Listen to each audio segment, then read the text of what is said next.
Hello everyone, this is Kushal Chaudhary from Shiksha educator.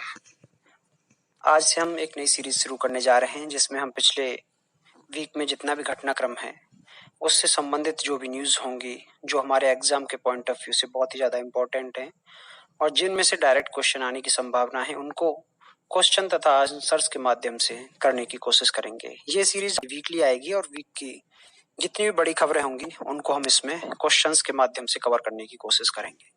तो पहला question है आपका, rating agency Moody's investors service ने भारत की सॉवरन रेटिंग को BAA से घटाकर कितना कर दिया है? BAA3। कुवैत में भारत के नए राजदूत हाल ही में किन्हें नियुक्त किया गया है? उनका नाम है CB जॉर्ज। हाल ही में जिस राज्य सरकार ने कॉन्टैक्ट ट्रेसिंग की सुविधा सैलून और ब्यूटी पार्लर्स जैसी सेवाओं के लिए आधार कार्ड को अनिवार्य बनाया है? कॉन्टैक्ट ट्रेसिंग मतलब कि कोई इंसान दूसरे से टच तो नहीं हो रहा है, इसके लिए आधार को अनिवार्य बना दिया गया है कोरोना से फाइट करने के लिए। उस राज्य का नाम है आपका तमिलनाडु। हाल ही में जिस राज्य ने कोविड-19 के प्रति जागरूकता फैलाने के लिए एक मिशन लॉन्च किया है जिसका नाम है मिशन फतेह, ठीक है, वो राज्य है आपका पंजाब। देखिए, इसके लिए हम अलग से एक वीडियो बना देंगे जिसमें जितने भी स्टेट्स हैं जिन्होंने कोविड-19 से लड़ने के लिए अलग अलग जो योजनाएं बनाई हैं या अलग अलग मिशन चलाए हैं उनके बारे में पूरी जानकारी दे देंगे। अब अगला है आपका, केंद्र सरकार ने हाल ही में जिस पोर्ट का नाम बदलकर श्यामा प्रसाद मुखर्जी न्यास करने को मंजूरी दी है, उस पोर्ट का नाम है कोलकाता पोर्ट ट्रस्ट। पश्चिम बंगाल का ये पोर्ट है जिसको कि अब श्यामा प्रसाद मुखर्जी ट्रस्ट या न्यास के नाम से जाना जाएगा। फिनलैंड में भारत के नए राजदूत का नाम है रवीश कुमार। आप बताइए मुझे कमेंट में कि रवीश कुमार पहले कहाँ के राजदूत थे? हाल ही में जिस देश ने 16 जून से 4 चाइनीज एयरलाइंस चाइना को रोक लगाने के लिए फैसला किया है, उस देश का नाम है अमेरिका। चाइना और अमेरिका के साथ तुम जानते हो कि दोनों की एक दूसरे के प्रति इस समय बिल्कुल भी नहीं बन रही है और दोनों के बीच में काफी कॉन्फ्लिक्ट है। ट्रेड वॉर से शुरुआत हुई और अब संघर्ष कुछ ज्यादा ही बड़े स्तर पे पहुंच गया है। तो अमेरिका भारतीय उद्योग परिसंघ, confederation of Indian industry, short form में इसको CII कहते हैं, उसके नए अध्यक्ष चुना गया है उदय कोटक को। इंपॉर्टेंट न्यूज है, इसको याद रखना, किसी भी क्वेश्चन में के रूप में आपके एग्जाम में पूछी जा सकती है। अमेरिका में यूजर की सूचना एकत्र करने के आरोप में गूगल पर जितने करोड़ रुपए का मुकदमा चलाया गया है, 5 करोड़ का डॉलर। देखिए, ये इंपॉर्टेंट नहीं है कि 5 अरब डॉलर कितने का मुकदमा चलाया गया, लेकिन ये ऐसे क्वेश्चन आ जाते हैं कि अमेरिका ने किसके ऊपर मतलब मुकदमा किया है 5 करोड़ डॉलर का, तो वो है गूगल का। हाल ही में भारत और ऑस्ट्रेलिया के प्रधानमंत्री स्कॉट मॉरिसन के बीच कई समझौते हुए हैं। ये इंपॉर्टेंट नहीं है कि कितने हुए हैं, 7, ये क्वेश्चन इस तरीके से बनाए, लेकिन मैं आपको बता दूं कि ये बहुत ही इंपॉर्टेंट है और इसके लिए हम अलग से वीडियो लेक्चर बना के इसको हम कवर करने की कोशिश करेंगे कि भारत और ऑस्ट्रेलिया के संबंधों के बारे में, ठीक है। तो अगला है आपका, ट्विटर ने गूगल के जिस पूर्व वित्तीय अधिकारी CFO को अपने बोर्ड का नया अध्यक्ष नियुक्त किया है, उनका नाम है पैट्रिक पिचेट। किसने? ट्विटर ने, जो कि पहले गूगल के पूर्व वित्तीय अधिकारी थे, CFO थे, उसको अपना नया अध्यक्ष चुन दिया है। केंद्रीय मंत्रिमंडल ने पर्यावरण के क्षेत्र में सहयोग पर भारत और जिस देश के बीच समझौता ज्ञापन को मंजूरी दी है वो देश है आपका पड़ोसी देश भूटान। ये इंपॉर्टेंट है, आपको याद रखना होगा। विश्व पर्यावरण दिवस 2020 की थीम क्या है? जैव विविधता, ठीक है। ये देखिए, 5 जून को विश्व पर्यावरण दिवस मनाया जाता है। ये क्वेश्चन यहाँ पे है आपका, इसको आप यहाँ से देख सकते हैं। 5 जून को पर्यावरण दिवस मनाया जाता है और इसकी थीम इस बार है जैव विविधता। सरकारी उर्वरक company national fertilization limited NFL ने हाल ही में जिसे कंपनी का अध्यक्ष और प्रबंधन निदेशक पद का अतिरिक्त पदभार दिया गया है, वो है वीरेंद्र नाथ दत्त। इनको जो नेशनल फर्टिलाइजर्स लिमिटेड है उसका नया अध्यक्ष बनाया गया है। भारत में अंतर्राष्ट्रीय वैक्सीन गठबंधन, जिसको गावी कहते हैं, गावी के ऊपर मैं एक अलग से पूरा वीडियो लेक्चर बनाऊंगा, इसको आप देख सकते हैं हमारे शिक्षा एजुकेटर चैनल पे। जितने बिलियन डॉलर का मदद देगा वो 15 मिलियन डॉलर। देखिए, ये ऐसे डायरेक्ट क्वेश्चन नहीं पूछते कि कितने उसकी वो दी गई है, लेकिन ऐसे जैसे अंतर्राष्ट्रीय वैक्सीन गठबंधन है, ये न्यूज में है, तो इस पे क्वेश्चन आ सकता है, तो इसको हम कवर करने की कोशिश करेंगे, ठीक। उसके बाद है आपका, प्रधानमंत्री मोदी के निजी सचिव को वाशिंगटन में विश्व बैंक के कार्यकारी निदेशक का वरिष्ठ सलाहकार नियुक्त किया गया है। उनका नाम है राजीव टोपनो। ठीक, राजीव टोपनो। केंद्र सरकार ने हाल ही में वीजा शर्तों के उल्लंघन मामले में 2550 तबलीगी जमातियों को जितने वर्ष तक भारत में आने पर प्रतिबंध लगा दिया है, 10 साल के लिए। देखिए, ये भी इतना इंपॉर्टेंट न्यूज नहीं है, लेकिन ये है कि तबलीगी जमात कोविड-19 फैलाने के जुर्म में इनको थोड़ा सा सख्ताई से सरकार पेश आ रही है। अगला है आपका, केंद्रीय मंत्रिमंडल ने हाल ही में जितनी खरीफ फसलों के न्यूनतम समर्थन मूल्य में बढ़ोतरी की मंजूरी दी है 14 फसलों पर। ये क्वेश्चन डायरेक्ट आ सकता है और इसके बारे में डिटेल्स से हम एक वीडियो बनाएंगे अलग अलग से, जिसमें कि न्यूनतम समर्थन मूल्य के ऊपर होगा और कौन कौन सी फसलों को इसमें शामिल किया गया है, उस सब के बारे में हम डिटेल से बात करेंगे।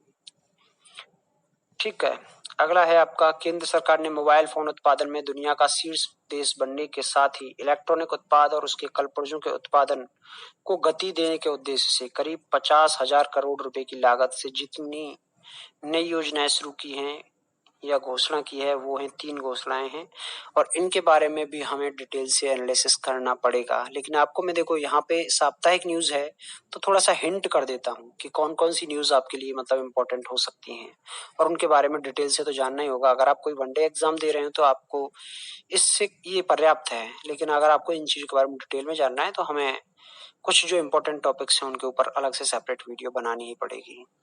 अगला है आपका, विश्व पाचन स्वास्थ्य दिवस, वर्ल्ड डाइजेस्टिव हेल्थ डे, पक्का 29 मई को है और ये आपके लिए इम्पोर्टेंट हो सकता है क्योंकि डाइजेस्टिव सिस्टम के ऊपर इस समय बहुत ही ज्यादा कोरोना 19 का वो है, तो इसमें बात चल रही है कि जिसका डाइजेस्टिव सिस्टम या जिसका थोड़ा कमजोर है कहीं ना कहीं, उनको इससे दिक्कत ज्यादा हो सकती है। तो ऐसे में देखो क्वेश्चन भी डायरेक्ट ऐसे ही आ जाते हैं, जो न्यूज में चलती है ना बात, उसी में से क्वेश्चन बना लेते हैं वनडे एग्जाम में खासतौर से। तो वर्ल्ड डाइजेस्टिव हेल्थ डे 29 मई को है। केंद्र सरकार ने हाल ही में, ये इंपॉर्टेंट न्यूज है आपके लिए बहुत ज्यादा, एमएसएमई सूक्ष्म लघु मध्यम उद्यमों की समस्याओं के समाधान में सहायता करने के लिए जिस पोर्टल को लॉन्च किया है उसका नाम है चैंपियंस। चैंपियंस क्या है? एक पोर्टल है जो कि एमएसएमई की समस्याओं के समाधान से जुड़ा हुआ है। ये बहुत ही इंपॉर्टेंट है आपके लिए। हाल ही में ब्रिटेन में भारत की नई उच्चायुक्त जिसे नियुक्त किया गया है वो है गायत्री कुमार। अब देखिए, कुछ ऐसे खिलाड़ी हैं जिनके बारे में क्वेश्चन आया है कि किस किस को अवार्ड्स के लिए नामांकित किया जा रहा है। तो अर्जुन अवार्ड के लिए यहाँ पे नामांकित किया गया है दीप्ति शर्मा को। बीजेपी के अध्यक्ष बने हैं दिल्ली के आपके आदेश गुप्ता। और हाल ही में जिस चक्रवात तूफान की वजह से महाराष्ट्र और गुजरात में अलर्ट जारी किया गया है वह है निसर्ग। याद रखना, निसर्ग है जिसके बारे में अलर्ट जारी किया गया था और आके चला भी गया है। तो ये कहाँ पे? महाराष्ट्र और गुजरात में। और आपका जो किधर आया है, इधर उड़ीसा और पश्चिम बंगाल की तरफ आया था, उसका नाम था उम्फान तूफान। ठीक है, केंद्र सरकार ने जल जीवन मिशन के तहत विभिन्न राज्यों को, मैं आपको एक जानकारी दे दूं, जल जीवन मिशन पे सरकार लगातार काम कर रही है और इसके लिए विभिन्न राज्यों को अलग अलग राशि प्रदान की जा रही है। इस पे भी हम सेपरेट एक वीडियो बनाएंगे, जल जीवन मिशन है क्या, आखिर कैसे कैसे है। अगला है आपका, विश्व तंबाकू निषेध दिवस किस दिन मनाया जाता है? देखिए, 31 मई को मनाया जाता है। केरला की पहली महिला डीजीपी, महिला है, डीजीपी से हमें कोई मतलब नहीं, लेकिन महिला डीजीपी है तो इसीलिए हमको थोड़ा याद रखना पड़ेगा, आर श्रीलेखा जी हैं। अश्विनी भाटिया को हाल ही में जिस भारतीय बैंक के नए प्रबंधन निदेशक के रूप में नियुक्त किया गया है वह है एसबीआई। एसबीआई के नए प्रबंधन निदेशक कौन होंगे? अश्विनी भाटिया। क्वेश्चन इंपॉर्टेंट है, याद रखें। और देखो, जो जो इंपॉर्टेंट मैं बता रहा हूँ ना, उनको आप अलग एक सेपरेट कॉपी बनाइए और उन सारे क्वेश्चंस को आप वहां पे लिखते जाइए। इस बात की गारंटी है कि जो मैं कराऊंगा आपका वीकली करंट अफेयर में से, आपका जितना भी करंट अफेयर किसी भी एग्जाम में पूछा जाएगा, मोस्टली करंट अफेयर इसी में से डायरेक्ट आएगा, देखना। अब यही है, खेल रत्न के लिए वीनेस फोगट का नाम भारतीय कुश्ती महासंघ ने आगे किया है। और अगला है आपका कि हाल ही में जिस देश ने दक्षिण कोरिया में अमेरिका की थर्ड मिसाइल रक्षा प्रणाली की मौजूदगी को लेकर पुनः आपत्ति जताई है वो है चीन। देखिए, चीन का इस समय काफी कॉन्फ्लिक्ट चल रहा है, दक्षिण कोरिया के साथ भी चल रहा है। क्यों? क्योंकि उत्तर कोरिया को चीन हमेशा सपोर्ट करता है। उत्तर कोरिया का तानाशाह है किम जोंग उन और वो फालतू की वो चीजें करता रहता है। तो कहीं ना कहीं इसको दक्षिण कोरिया को सबसे खतरा लग रहा था, तो अमेरिका ने अपना थर्ड जो कि मिसाइल रक्षा प्रणाली है उसको अपना दक्षिण कोरिया में तैनात कर दिया है। तो चीन को उससे कहीं ना कहीं उसने आपत्ति जताई है। अगला है आपका, चुनाव आयोग ने राज्यसभा की 24 सीटों के लिए जिस दिन मतदान कराने का फैसला लिया वो 19 जून है।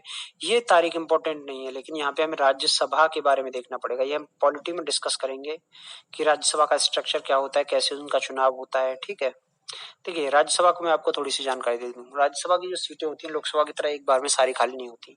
1/3 सदस्य उसके हर 2 साल में रिटायर्ड होते हैं या उनको हटा दिया जाता है। ठीक है, और उसमें 1/3 सदस्यों की दोबारा से भर्ती होती है। भर्ती नहीं मतलब एक तरीके से गलत टर्म होगा थोड़ा सा। ठीक है, दोबारा से चुना जाता है उनको अलग से। रियो ओलंपिक पदक विजेता साक्षी मलिक ने हाल ही में जिस अवार्ड के लिए अर्जुन अवार्ड, ये मैंने बताया था। भारतीय खाद्य सुरक्षा और मानक प्राधिकरण का मुख्य कार्यकारी अधिकारी हाल ही में जिसे नियुक्त किया गया है उनका नाम है अरुण सिंघल। FSSAI फसाई जिसको बोलते हैं, उसका कार्यकारी अधिकारी नियुक्त किया गया है अरुण सिंघल को। देखिए जितनी भी भारत की जो बड़ी बड़ी एजेंसी हैं, जो संस्थाएं हैं ना, जो ट्रिब्यूनल्स हैं, उनका अगर कोई कार्यकारी अधिकारी या कोई CEO वगैरह कोई नियुक्त होता है तो वो आपके लिए इंपॉर्टेंट न्यूज बन जाती है।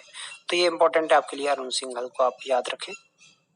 ठीक है, हाल ही में जिस राज्य सरकार द्वारा राज्य में देश के अन्य किसी हिस्सों से लौटे कुशल श्रमिकों को रोजगार का अवसर उपलब्ध कराने के लिए एक योजना चलाई गई है, रोजगार सेतु योजना। रोजगार सेतु योजना का संबंध आपका मध्य प्रदेश से है।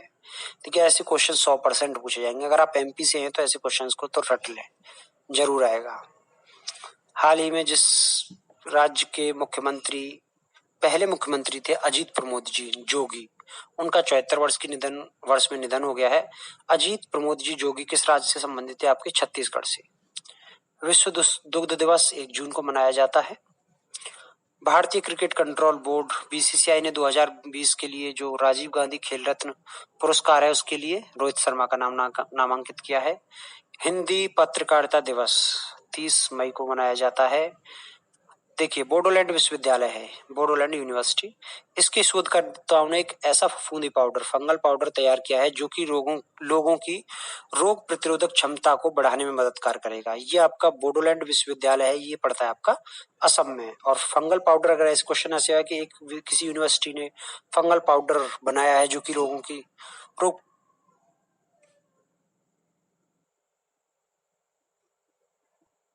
प्रतिरोधक क्षमता को बढ़ाएगा, तो वो है आपका बोडोलैंड यूनिवर्सिटी। हाल ही में न्यू डेवलपमेंट बैंक के नवीन अध्यक्ष किसे चुना गया है? मार्कोस ट्राइजो। मार्कोस ट्राइजो इंपॉर्टेंट न्यूज है, नोट कर लें इसको। हाल ही में एशियाई विकास बैंक और भारत ने जिस राज्य में सड़कों के सुधार के लिए $111 मिलियन के ऋण पर हस्ताक्षर किए हैं उस राज्य का नाम है महाराष्ट्र। देखिए एशियन डेवलपमेंट बैंक से $177 मिलियन का ऋण लेके भारत सरकार महाराष्ट्र में सड़कों का निर्माण करेगी। ठीक है, ये था आपका आज का करंट अफेयर। आई होप आप लोगों को पसंद आया होगा। पिछली वीक के हमने सारे बड़ी जो इंपॉर्टेंट न्यूज थी सभी को कवर किया है।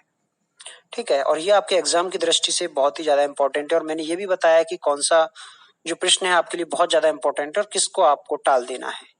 तो बने रहिए इसी तरीके से शिक्षा एजुकेटर्स के साथ। धन्यवाद।